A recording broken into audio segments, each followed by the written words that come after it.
confused, everyone. Let's get dangerous. This is so cool. I know. It feels so right. Take silly.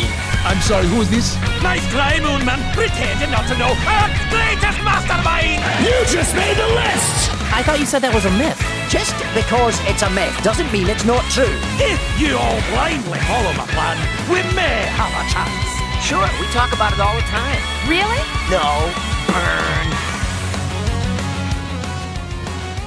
Game on, you ducks. This might be the longest quick wraparound because there's a lot of news heading into week 5 as we have a lot of injuries because, we enjoyed the first 3 weeks too much. I have not yet enjoyed week 5. If you're like me, yes, for everybody out there, divisional game, Kyle Shanahan versus Sean McVay, blah, blah, blah, blah. The Rams blew it, first of all. Second of all, when you're in a super large survivor pool, which is where I'm going with this, of still 7,000 people remaining, you take some chances like the Rams at home and you try to save the Bills or the Lions or teams like that, especially when you have to double down starting in week 12. All that being said, you can tell I'm angry.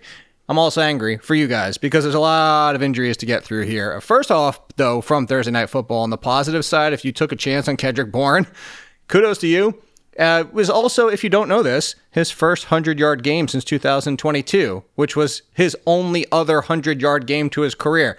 So don't overreact. They do have 10 days to get Pearsall, Jennings, and everybody back, although it sounds like George Kittle won't be, but still, both those wide receivers being back in the mix. You can move on. If you enjoyed Kendrick Bourne, good. If you missed it, you missed it. We're not going to really see much. Unless, again, maybe there's a setback for Pearsall or Jennings, but they have plenty of time. Quarterback news is real simple. Cooper Rush is starting. You guys know, if I could talk correctly. Lamar Jackson is out this week. So Cooper Rush at quarterback, downgrade for pretty much the entire offense. But you're still starting Derrick Henry. You're still starting Zay Flowers. But that might be about if you want to take some chances elsewhere, hope for Rachaad Bateman or a Mark Andrews touchdown. But the question there that I get a lot was, what do I make about Isaiah Likely? It's the same thing I made about Isaiah Likely in week 1 where I used him as the comparison for Harold Fannin. He's going to have good games. You never know where they're going to come. If it happens to come this week, do not chase him. For next week, Isaiah Likely is only somebody you can use at tight end as a Hail Mary play, or if Mark Andrews were to get hurt, and then that cleared things up, because in that case, he would be top 10. Running backs, we have a lot. Miles Sanders, first one I'm going to talk about. It's not the biggest one, but looks like he's doubtful, didn't practice all week, which means, hey, Jaydon Blue, not only going to be active, but if you have been stashing him, you might get some value here after this game. If he's back on waivers because people got tired of waiting, and deservedly so, he hasn't even been active this year, go grab Jaydon Blue before this game. Tony Pollard might have Tyjae Spears back in the backfield with him this week. He hasn't even been an RB2 with all of the volume, so if Spears is active, which I do have him in the ranks right now, Tony Pollard won't even check in as an RB2, even with 4 teams on a bye, but he'll get back up there because of volume if there is no Tyjae Spears. So check to see if Spears is active this week. Another one, Rico Dowdle is taking over the backfield for the Panthers.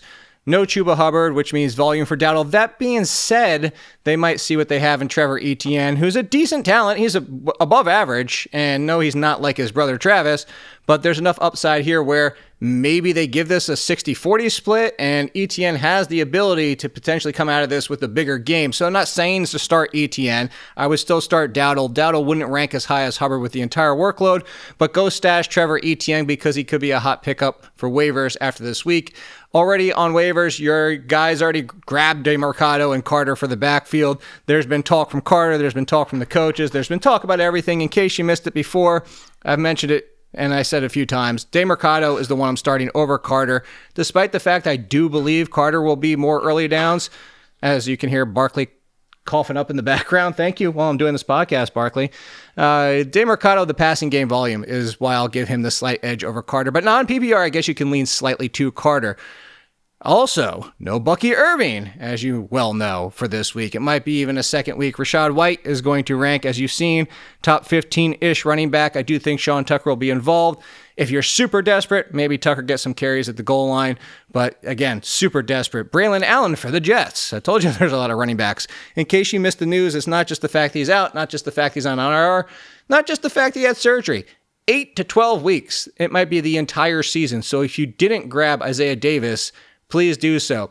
Not so much the fact that I think Isaiah Davis can have Braelon Allen value, but if Breece Hall gets hurt, and Breece Hall has been hurt in the past, Isaiah Davis would have RB2 value. I think has a profile more similar to Hall than Braelon Allen, which is why I don't think he'll get a ton of use, that being Davis.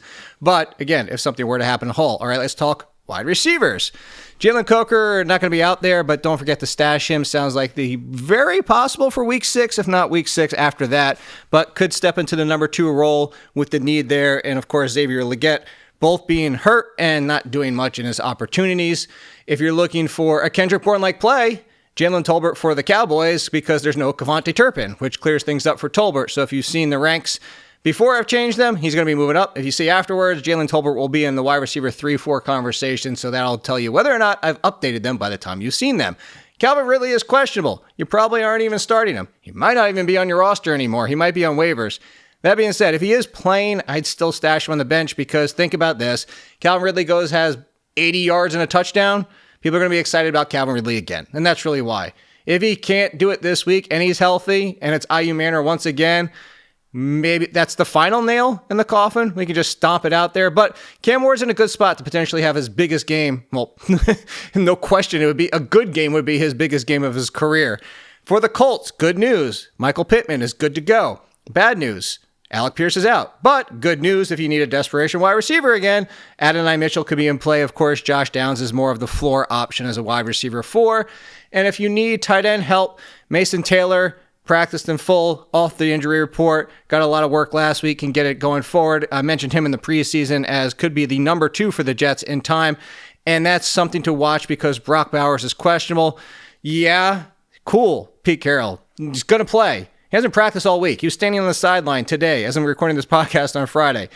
This is iffy. I actually just prefer, for everybody out there that did draft Bowers, including me in a best ball league, which was the only place I took him, and regretting it, even after I told all of you not to do it. It's all 1 out of 25 leagues. I did it in one spot to see how it would work out. Actually, I just realized this. That league was Brock Bowers and Lamar Jackson back-to-back. I did the early quarterback, early tight end because it was best ball and figured I can make things up in other areas and take the advantage of only having 2 quarterbacks and 2 tight ends on my team and build up the running back and wide receiver depth. Boom, out the window. I don't even need to check on that team. It's dead. Congratulations, me. See, this is why you don't do it. I told you, there's a perfect example. Anyway, okay, back to this. Brock Bowers needs to sit, needs to get 100%.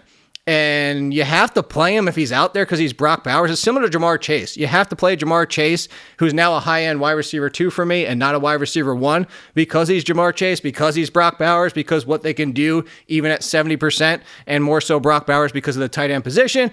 Well, that said, if you need somebody, Mason Taylor. Also, if you need somebody, Theo Johnson, maybe getting close to Juwan Johnson. Juwan Johnson will be sliding down the ranks. He had the volume. He's been getting the volume. The past 2 weeks have been more quiet even with it.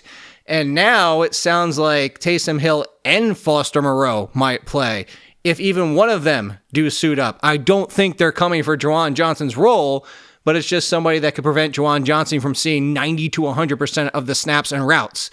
So that's something to watch for. If you have more questions, again, we will have the Discord on Sunday morning, halftime-ish of the London Baby game. And, of course, I'll be in the comments of the ranks column. Pretty much, yeah, that's all you need, hopefully. Hopefully get some wins in this miserable week 5. Can we get week 6 here already? Just move on from this. This is doo-doo. Yep, I just said doo-doo.